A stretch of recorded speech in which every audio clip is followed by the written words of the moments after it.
Everybody, welcome back. Doing another top 10 for you. Going over the recap of the infographic that we put out for the month of August. So I'll show you the infographic again, just in case you'd forgotten. This is specific top 10 for raid tunes, okay? So what we believe, we being Punk, Yeti, myself, as the top 10 raid tunes going into August.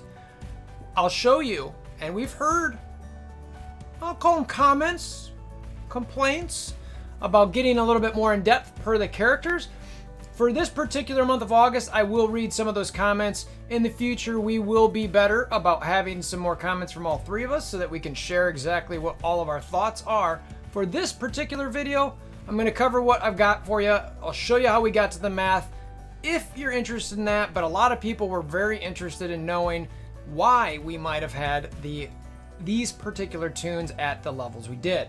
So for this video and for the month of August, it'll be primarily just the general knowledge about these characters, but in the future, we will make sure to get a little bit more in depth from each of our content creators of this little collaboration web tripod we got going here. All right. So anyway, let's check out that infographic.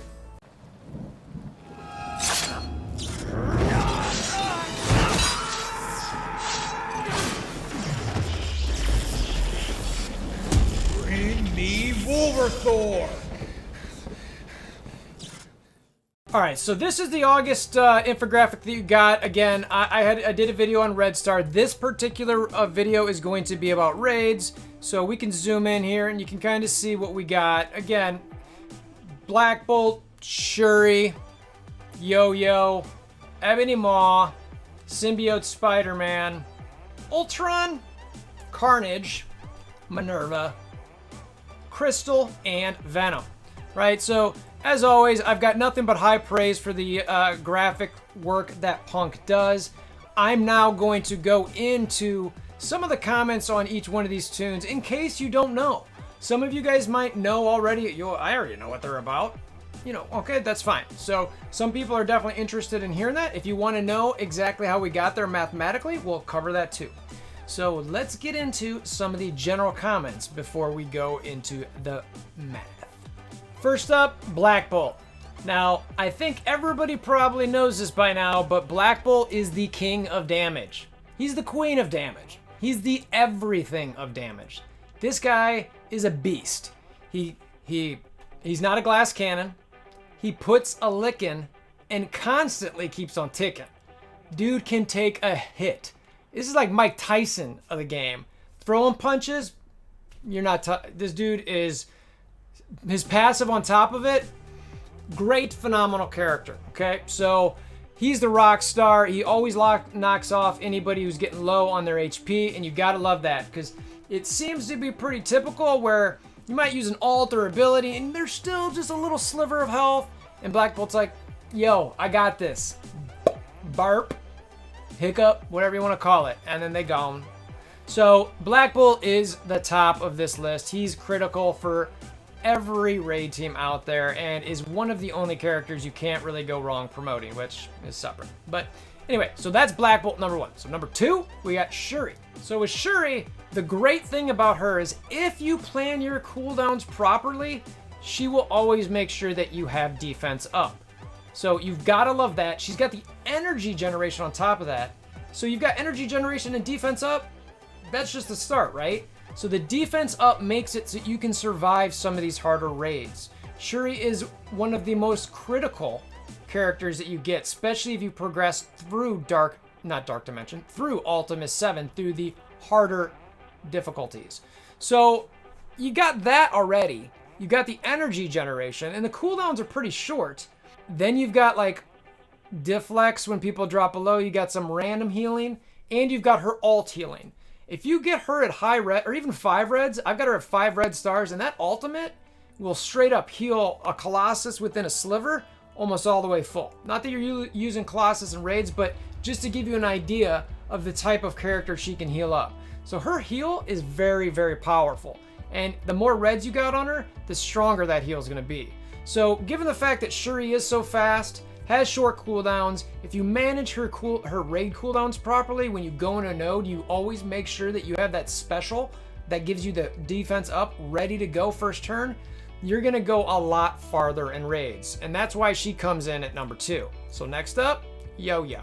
So there's not a whole lot here, except for a whole lot.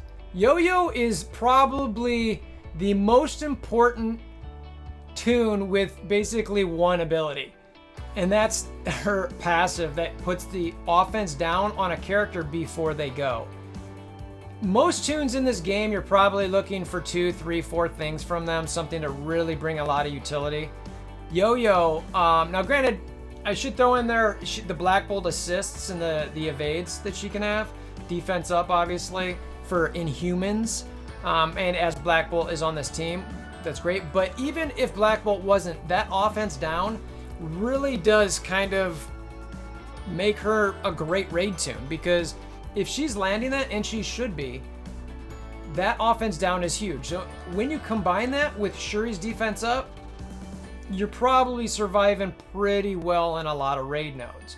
And from those doing 7.5 difficulty for Ultimate 7, they speak very highly of that combination, because they say if you haven't experienced it, you really need to get that defense up and that offense down to help you survive. Some of those hits unprotected, 400, 500k, which nobody's surviving. So you need to get those buffs and debuffs going. Yoyo helps you get there. So coming in at number 4 is Ebony Maw. He's one of the newer characters that we've got, that we've been playing with raids. His ultimate and special are really the winners here, outside of his amazing passive. But what I really like about Ebony Maw in a raid is when you've got that ultimate ready to go first turn, he can pull everybody's speed bar back a little bit and slow them to allow you to maybe not let a hand sentry get the stealth off, to let a Doctor Strange flip a bunch of buffs if you've got an Ultron on your team. And then on top of that, you've got the special, which puts, again, offense down and some defense up. I really love it. It's great. You've got the passive where the hero controllers are basically controlled, and he limits everything that they can do. That's phenomenal when you run into, you know, a Vision, a Ant-Man type. Not that Ant-Man's killing you in raids or anything like that, but it really, really helps you get through there when you get that barrier, when those characters drop down. I love timing those Black Widow kills so that you pop up a bunch of barrier. It's phenomenal. So you want to play those kills properly. You know, if you've got a bunch of barrier, maybe let them linger a little bit if you can afford to. So Ebony Maw, I overall love his utility. Now, the one bad thing about Ebony Maw a little bit is he does have longer cooldowns. So me personally, now I'm only on difficulty 7.4. I like running Thanos next to him to help him get some more energy quicker. But by himself, I haven't run him that much. I really try to pair him up with Thanos as best as I can. Next up at number 5 is probably one of my most favorite characters in the game right now, Symbiote SpiderMan. I just love his debuffs. I love his self-heals. I love the heals that he gives the other symbiotes. The defense down for days. You've got debuff extends. You've got the stun with the slow on everyone for multiple turns. This guy is a no-brainer for raids. I sadly don't use him as much as I'd like to, but I love him. Love him. I'm really trying to transition to a symbiote team a little bit more. I think as I get into 7.5 and the Alliance gets into 7.5, I'll probably be using him a lot more. But man, this guy is a winner on all levels. I can't wait until one day we get more symbiotes in the game to really complete this team. I think they're going to be an amazing raid team. So Symbiote SpiderMan at 5 for basically all the obvious reasons. Next up, the former king of everything in the game, Ultron. So it's funny because without red stars, Ultron really does fall off. But what brings him back in raids is allowing the summons to give the AI, which hits really hard, a lot more targets. So those Ultron minions, they can die. You're not worried about it. It's like, oh yeah, go attack them, hit them. So it gives you a lot more targets, and when you get the speed bar manipulation through one of his minions, and you get the buffs and his ultimate going, it really does create quite the freight train against these raid teams. Now, his ult doesn't hit as hard as it used to, just because of how powerful the enemy teams are and how he doesn't have red stars, but he still is going to do quite a bit of damage. And I think his biggest gain here really is the summons to give you some alternate targets that you hope the AI might hit instead of your primary Toons. Next up is Carnage. Now, I'd recommend Carnage if you're using Symbiote Spider-Man. The self-heal from the Symbiote Spider-Man passive is huge. The debuffs that you get with Carnage, the spreading of the debuffs, the speed you get from Carnage is creating mass carnage. So that's really what brings him to this list. If you've got a strong Red Star Carnage, folks love, love, love that. So the speed, the debuffs, the pairing up with the Symbiote Spider-Man, I mean, there's not much more to be said. Those guys can wreak havoc on raids. They're phenomenal, and they've got a lot of sustain, especially when you add another one, which we'll get to in a minute. Coming up at number 8, the not quite second queen of heals in raids. Technically, it's the third, because Mantis had about a week or two where she was queen of heals for raids, and then they dropped Minerva, and everyone forgot about Mantis. It's like, sorry, Mantis, see you later. So Minerva, if you don't know Minerva, you gotta get to know her. I mean, everything about this kit is great for raids. Her ultimate helps heal the entire team, does a bunch of percent-based damage. Her passive, in my mind, is really the biggest thing, where on a death of an AI, you passively heal the most injured ally. To me, that's by far the biggest thing. I don't even really need her for that ultimate. And then you've got her res. So I'd actually argue her res is probably bigger than the passive heal, because bringing somebody back so you don't have to spend cores or heals or something, it's really helpful. So I love Minerva. I still use her to this day on my raid team. I'm probably unfortunately gonna have to drop her as I move to 7.5. But man, I love, love, love Minerva. She's gonna be around for a long time because of how great her kit really is. Coming in at 9 is Crystal. Now, I have to admit, I have personally not used Crystal in raids, but I can see her usefulness, especially when paired with Yoyo and Black Bolt with her passive, where she can give some additional heals when they drop low. Her AoE in both her ultimate and special is both great. But again, I don't have her on my raid team. I know a lot of high-level players who do really love her. She also gets that defense up with Yoyo on these Black Bolt teams. It's just a really good combination between the two/3 of them. So that's how Crystal comes in at number 9. She's probably more critical if you're using Inhumans. If not, I wouldn't necessarily bring her up in this to join a raid team of yours. And last but not least, the third symbiote, Venom. So the symbiote team is clearly one of the best raid teams, if not the best raid team that you can find in game if paired with other characters properly. A lot of people love Shuri, a lot of people love Yoyo, a lot of people love Black Bolt. Those are the 3 that tend to rotate with that group a little bit. If you go with the Yoyo Black Bolt, you're lacking heals on Yoyo Black Bolt. If you go with Shuri over either Black Bolt or Yoyo, then it gets a little tough, but maybe Yoyo and Shuri can keep the other ones alive. So Venom himself, he is going to give the defense up to symbiotes, assuming he's got that HP threshold. He's higher than that HP threshold, which again helps with sustainability. His debuff spreads, those are huge because it helps them heal. And he also has some nice bleeds and ability blocks. And all of these different things can be spread by the other, well, mainly Carnage and himself. But if he gets sped up by the other ones, holy cow. It's really a really kind of powerful raid team that you don't see with a lot of other teams in game. So I personally love these symbiotes. I love the debuffs they spread out.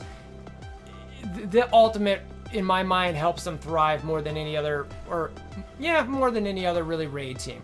If this team had an energy generator, oh boy.